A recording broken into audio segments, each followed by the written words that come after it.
Well, hello and welcome back. It is I, Celtichorn.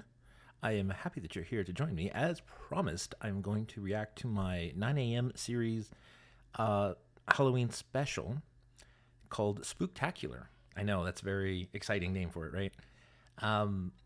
Essentially, when we started doing Jackass Express podcasts and all that stuff back in the dark eras when George Washington roamed the earth with us old men, we wanted to have a Halloween special. And that Halloween special took the form of a radio drama at first, and then it took the form of I forget what we did. It was just like a thing where we're all supposed to take turns writing a story, and then sometimes we got around to it, and sometimes we didn't. And then I thought, hey, we got 9 a.m. now. Let's do a Halloween special. So for this one, it's basically Pat trying to get inspiration for a JAE podcast Halloween special. Hopefully you enjoy it, and I'm grateful that you're here. See? And JAE.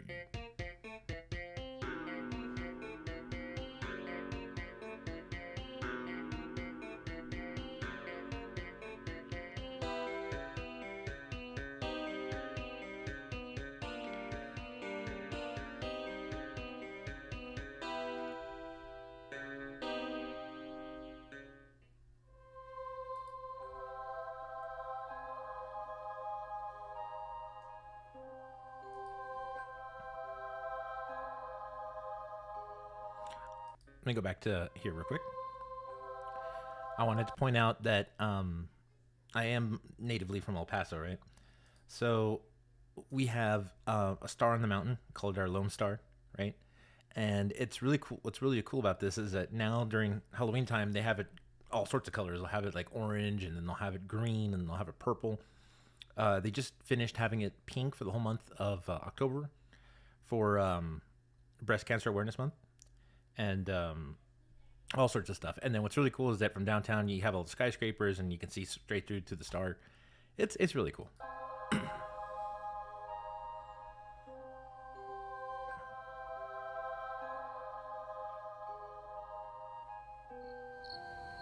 Ooh, spookiness. And no, there's not a forest right next door to the mountain. But for the purposes of the story, we needed one.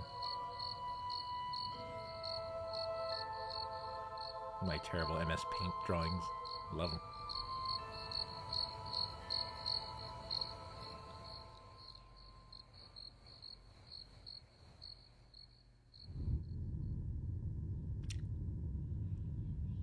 Spooky sound. Growling. Rumbling.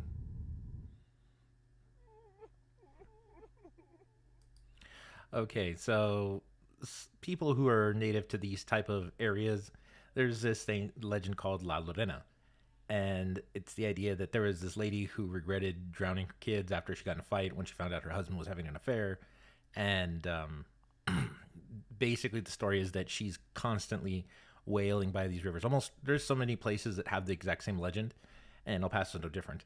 I guess we have the Rio Grande, who drowned him in the Rio Grande or whatever, but I just wanted to do something that was spooky and funny. Those are my two favorite things in the world: is to make people laugh and to be spooky.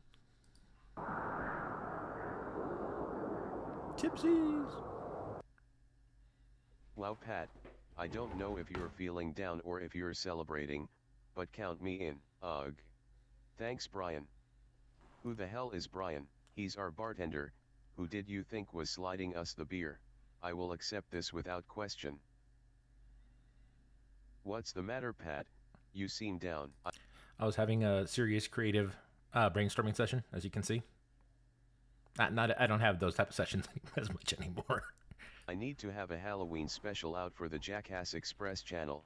Oh, I remember our last Halloween special. That was awesome. I am just drawing a blank this time.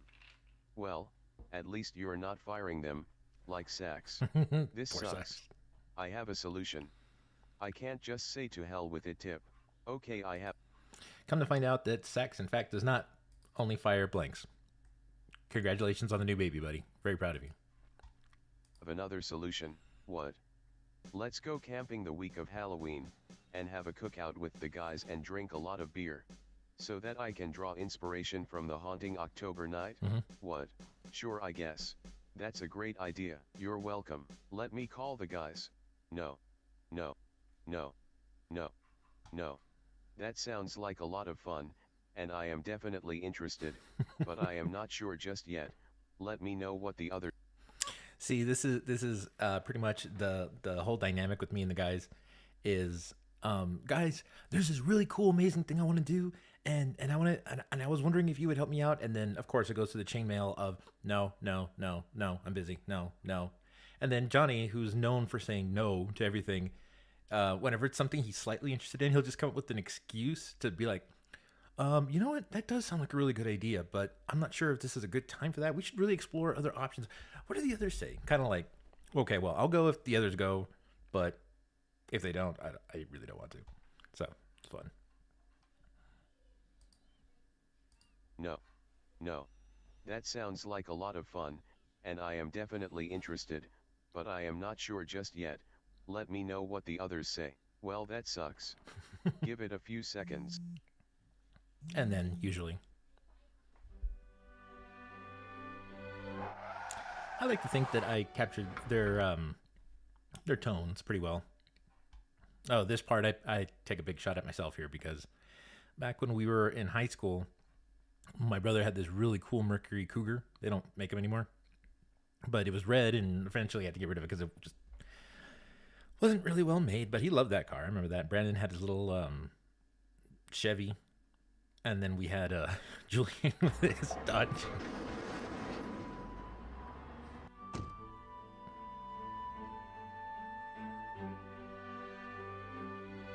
Where's Pat? Thanks. And that's supposed to be April dropping me off. Little known fact, I'm not the biggest fan of driving. I'm sure that, it's kind of silly. I mean, I drive to work, I drive home, I drop off the kids, pick up the kids, whatever. But if it comes to some place really far, I don't know if it's a natural anxiety thing or whatever. I just can't handle it. So thankfully, my wife loves driving. And ironically, she gets car sick whenever she's not driving, or at least she's nice enough to tell me something like that. And she's able to, whenever we go someplace, she insists on driving, which is perfect for me because I don't care to drive. And this was just a poke at me that I can drive many places. You people scare and confuse me. Welcome, gentlemen, to the inaugural Jackass Express camping trip. We can use this opportunity to discuss the future of our company and further our goal. Oh man, see, little things like this. This is how I know it was a really long time ago, because I completely missed the fact that Chase's legs are essentially on the outside of his body here. Oh well. What is he talking about? I have no clue.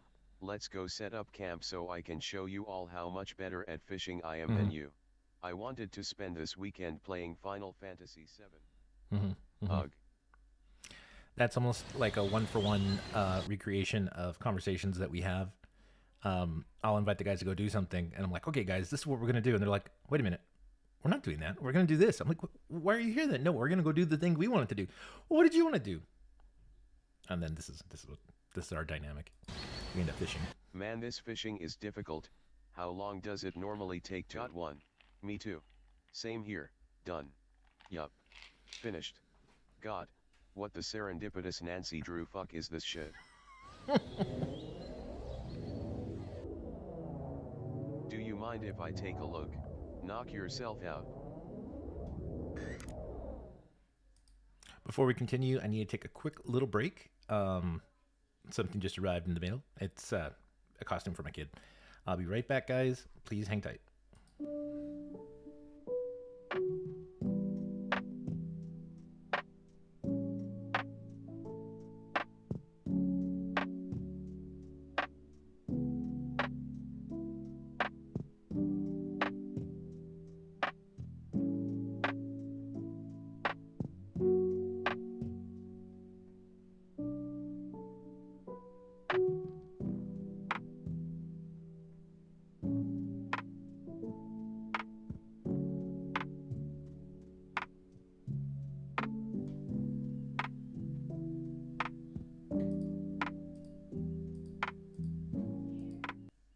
All right, sorry about that. I appreciate your patience. Let's continue with the craziness.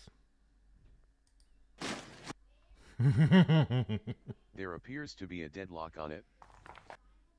Should you really be shaking it? What if it's an explosive device? Like a bomb? Yeah. Nah. Pretty much Julian's response to everything. Julian, it's incredibly dangerous to do that. We probably shouldn't be messing with that. It's not that dangerous. Shakes it really violently. So if it's a bomb, it would have exploded, right? But because it didn't explode, it's not a bomb. Also, like I said, Julian works with, he's in the military. So to him, everything belongs to the U.S. government, right? And he's trying to get a hold of it before anybody can say anything, which kind of runs with the joke that, they're like these undercover, hidden super spy people, but just, no. Quick, let me see it. Brian hit me. When did Brian get here? It looks like there must... Brian, our eternal off-screen character who throws us the beers whenever we need it. It's just an excuse for me to give him a reason to get the beer without having to walk off-screen, pick one up, and do something. Because at the time, it took forever to animate. Like, wouldn't it be cool if something just threw it at them and they had it? Well, there you go. Be a ton of treasure in there. Maybe gold, or diamonds, or rum. Actually, Pat, we're pretty close to the border. It's most likely drugs. I mean, we could actually open it. Then we would know for sure. What do you think, John? Should we open it? Wait till we are eating first. Then I'll be able to give you my full attention. Ugh. Definitely okay, Johnny's answer to everything. Wait, where Let's eat is first. it?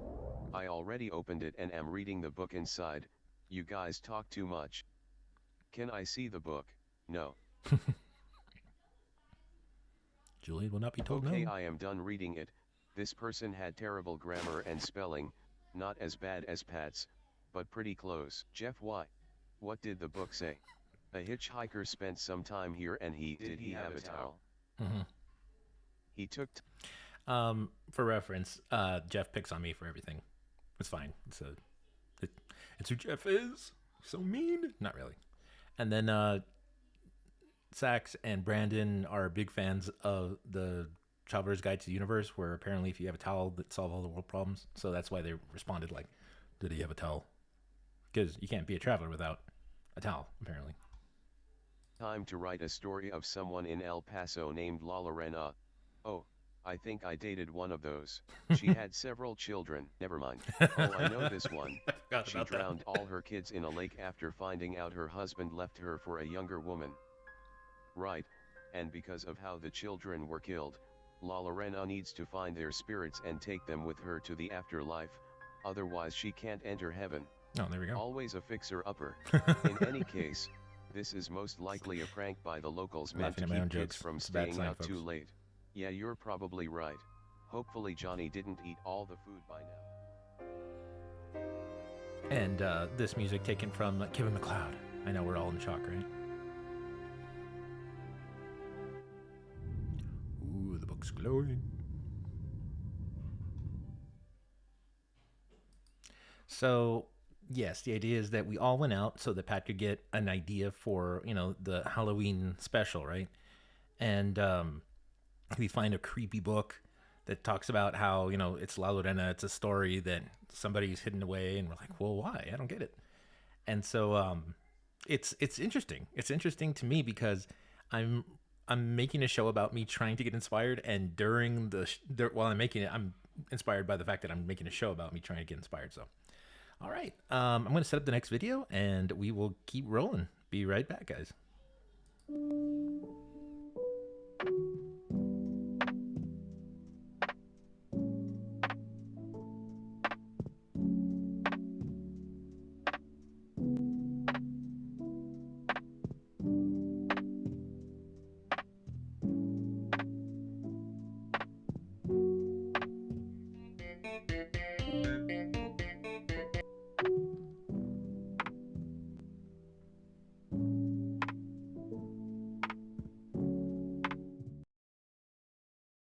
Okay, and we are back. I'm going to watch part 2 of the Halloween Spooktacular. If you're not creeped out by now, what's wrong with you? Not really, no. But I appreciate you sticking around. This is part 2 of the Halloween Spooktacular. Oh, wait, it's going to go through the intro again, isn't it? Hang on. Let's see if we can just kind of jump to the end of that. Before I continue, I would like to make a note that I usually make these things like maybe the week leading up to the event. Like, I think our Christmas special was made 3 days prior to its release. This one was made maybe the week leading up to Halloween, and I decided what I did is that I made this one. I always wanted to do like a feature length 9 a.m., right? Like a movie. Who doesn't want to do that? And the best way to handle it was I made the feature length thing and then I just cut it in half. Now, of course, my drawings aren't the greatest. The voice acting is all through Microsoft, David, and the guys are walking around. But this is what taught me how to do easy, not super impressive lip sync, but I can do somewhat decent lip sync through Blender.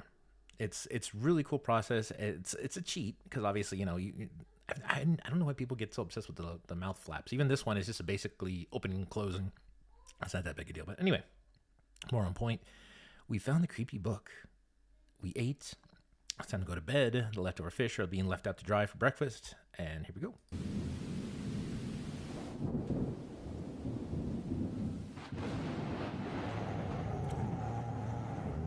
Not tonight, honey.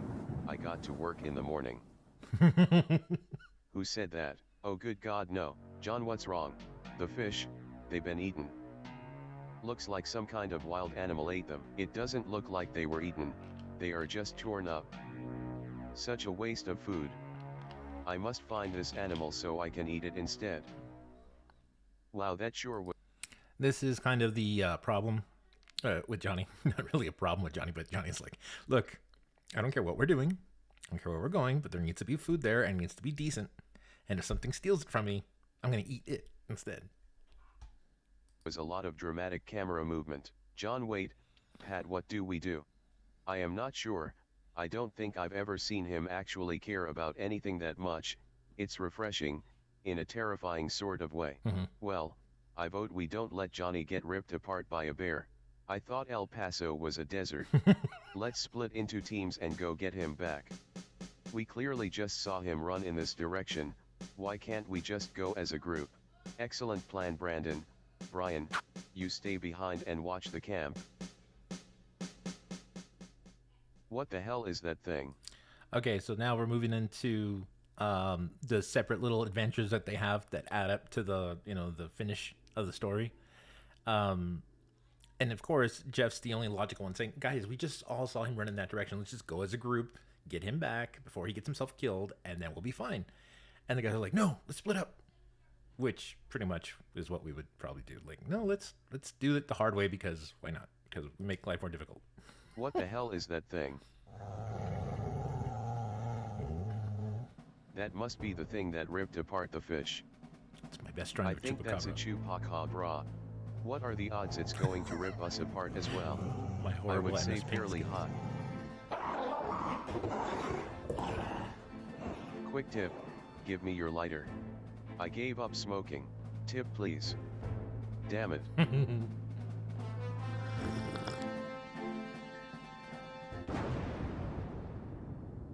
Sorry, I know smoking isn't good for you. No, it isn't.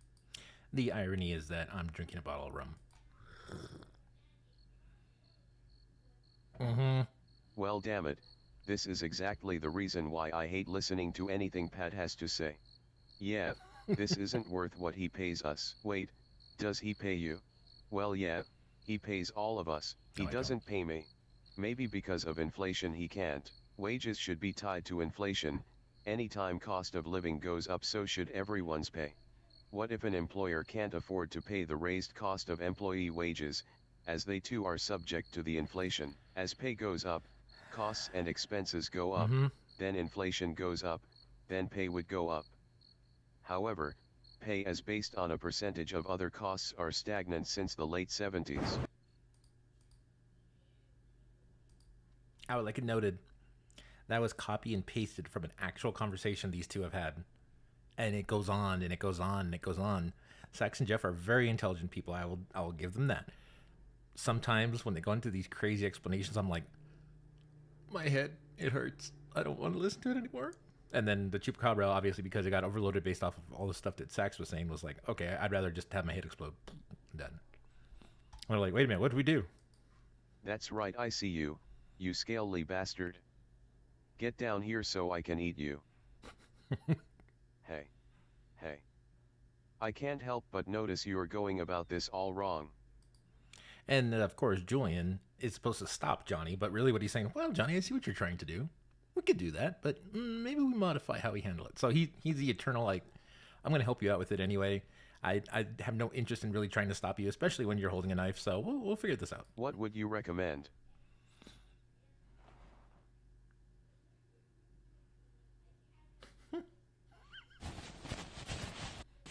I bet that's the last time he'll underestimate a cardboard box. Yeah, or a butcher's knife. Huh, I thought we were just going to catch it. It's my favorite part.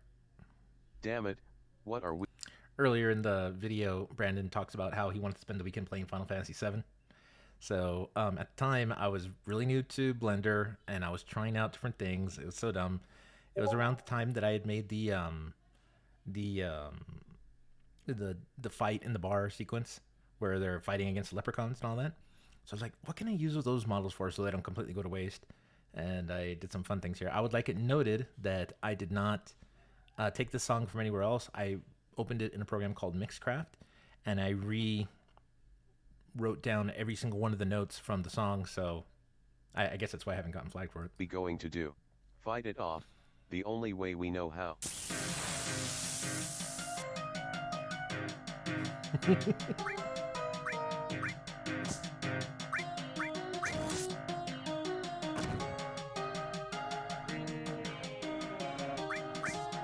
I'm also a huge Final Fantasy VII nerd. This will be Chase's answer. Throw a larger rock.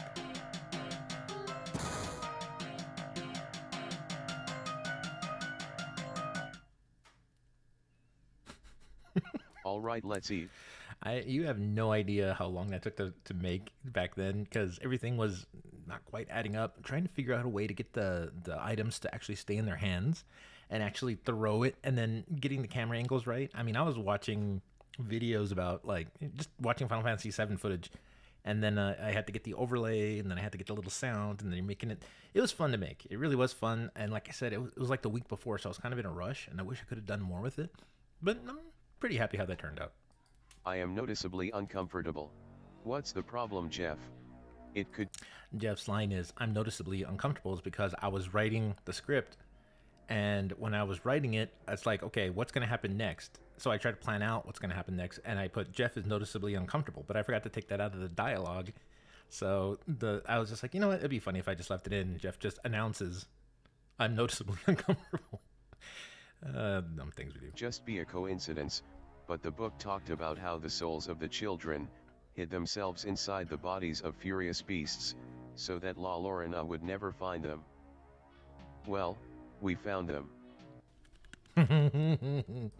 Of course, that's a reference to, I believe it's a 9 a.m. that I haven't released. It's the very first one I ever made, and the animation looks a little bit janky at the beginning. Maybe I'll release it at some point. Where Julian, poor guy, we never let him live it down. He was making hot dogs, and he had some Great American seasoning, and he put it on the hot dogs. And we're like, what are you doing putting seasoning on a hot dog? You just grill them, and then you maybe char them a little bit if you want for flavor, and then afterwards you do whatever you want. But during the initial, like, he was prepping it like a steak. He was prepping the hot dogs like a steak, and it's like, no, it doesn't need that. It's like, oh my gosh. Or not like a steak, like a burger. You wouldn't put that on steak. Terrible. Anyway. Hooray, they are free. No, they won't be free until Llorona is locked away at the bottom of the river. Well, I mean, we're about halfway finished. Let's just leave that for the next person. But what I am concerned about is that she must have been watching us all this time. If she heard us say we killed her children, we might be in trouble. Not only that, but Johnny is apparently eating them like he said he would. Nat, I am sure we are fun. You killed my children. So stupid. Quick, follow me back to the campsite. It's so stupid. I love it.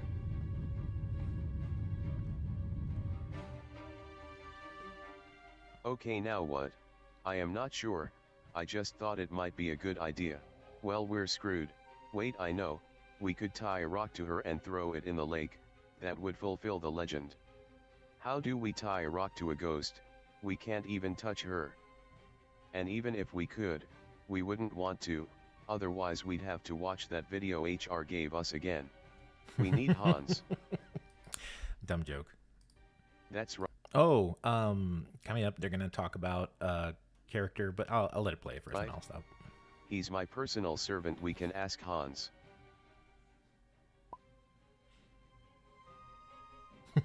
Ugh. Basically, Hans is the butler from our first Halloween special, the radio drama that I was telling you about. And what it was is the story that Tip had a famous aunt who died and left him all this money. And when he got to the mansion, he took all of us with him. And basically, the butler wanted the money for himself, and he knew that the only thing that would stop, Tip from getting the money is if he somehow, killed Tip. But he didn't expect for everybody to show up, so now he's like trying to do it very discreetly, and it was a whole mess. So it ended with Tip essentially capturing Hans in a ketchup jar, and now he is Tip's personal ghost butler. I know it was a long day. You rang, sir. Hans, I need you to help us defeat another ghost by tying a rock to her and throwing it in the lake. Wait, who is Hans again? Remember that guy who hated Tip, and wanted to get rid of him so he could steal all his money? Mm-hmm. You'd need to be more specific. Go get... Actually, the way that Hans died was in the last scene, which if you guys go watch it, the radio drama, I believe it's on my channel, and if not, it'll be on the Jackass Express YouTube channel. The cat, Mr. Twinkles, knocks him over and he falls out of a window. He's voiced it's real voice. It's not computer generated that time. And it's by my good friend Josh Pignon, who actually helped me write this episode. I said, look, I can do stupid, but I can't do scary. Can you help me with anything that could be kind of scary? He's like, well, make it nighttime, make there lightning. And then, and I said, oh, I'm going to put your character in this so that he fights with La Llorona. And he's like, awesome. Good times. Her Hans. I lost to a cat, yet you want me to fight this thing? Alright, whatever. Whatever happened to that cat? I think Hans needs help. The book also talked about how if we believe in a hero, he will arise and help us defeat La Llorona. Oh, God. You sure have been keeping a lot of information to yourself. Get myself in We trouble. just need to think of a hero. I know someone. Who? Okay, so the idea is that Jeff read the book at the beginning, right? And it was so that we don't have to keep referring to the book. So Jeff knew everything in the book, but of course he's not going to share information he doesn't want to. And he's a type that's like, well, if you want to read it, you read it. I already read it. But now he has the information where lives are in peril and all this stuff. I also like the idea that La Llorona and Hans were just kind of fighting in the background while the idiots are like, well, what can we do? And of course, this next part is like my little homage to one of my favorite movies. I know someone. Who? I don't know, it just popped in there. Love Ghostbusters. I knew he would come. Could it be? It is. It's local basketball legend, Ron Baskins. Okay, so this one I'm probably going to get in trouble for, but in El Paso, there is actually a local legend who passed away a long time ago, but his name was Don Haskins. Super amazing man, super incredible guy, did so much for the world of basketball and for El Paso. Super humble, didn't like being, recognized in a big way. Well, at the time, the basketball team was doing really well, and I like to pick on my wife because she'd get all inspired by that. I think Glory Road had just come out, the movie. If you haven't seen it, you need to go see it. It's an amazing movie, great story. And I'm thinking in my head, okay, who would be funny to come back and fight this La Llorona? Like, well, who is an actual El Paso legend? Well, but of course, I didn't want to get in trouble, so instead of Don Haskins, it's Ron Baskins, the similar yet distinguishable alternate character. See, this is the shit that makes people want to kill you guys all the time. Pretty Quick, much. pass me the rock. Good job, Brian. Little help?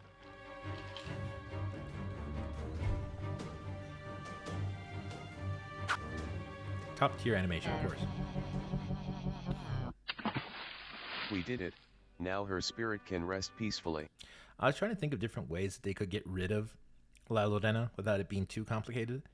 Of course, it makes no sense that they just say that they can't touch her. Only another ghost, can actually do anything to her. So I guess luckily Brian just happened to have a ghost rock and rope with him, so they could tie to her and sink her to the bottom of the lake. I was making it up as I went. Not really. She's just stuck at the bottom of the lake, and she looks kind of pissed. Well, that's the kind of problem you always want. What kind? Someone else's. It appears my work here is done. That's right, coach. Go rest in peace. Julian also being a humongous UTEP fan. And me, sir? Back in the jar. No. You suck, you suck, you suck.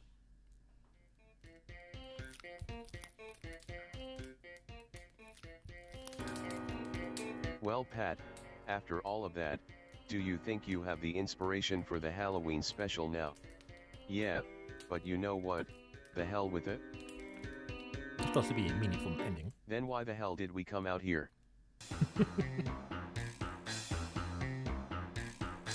Yes, all of it from Kevin MacLeod, except for two things: the Final Fantasy song, which I was able to piece back together inside of Mixcraft, and then the main theme song to 9 AM. Not many people know that do do do do do do do do. I wrote that and I put it through Mixcraft, and it's just when you're trying to find stuff that's not going to get you in trouble, you'd be surprised what you can do. It's not anywhere the masterpieces as some other people, but to me it was fun.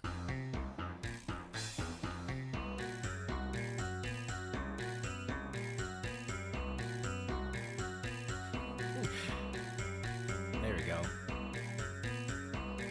Original character design, Daniel Budzinski. Oh, yes. This is another great opportunity for me to mention Tuxedo Mob, the guy. He was on the Rooster Teeth website. Really super nice guy.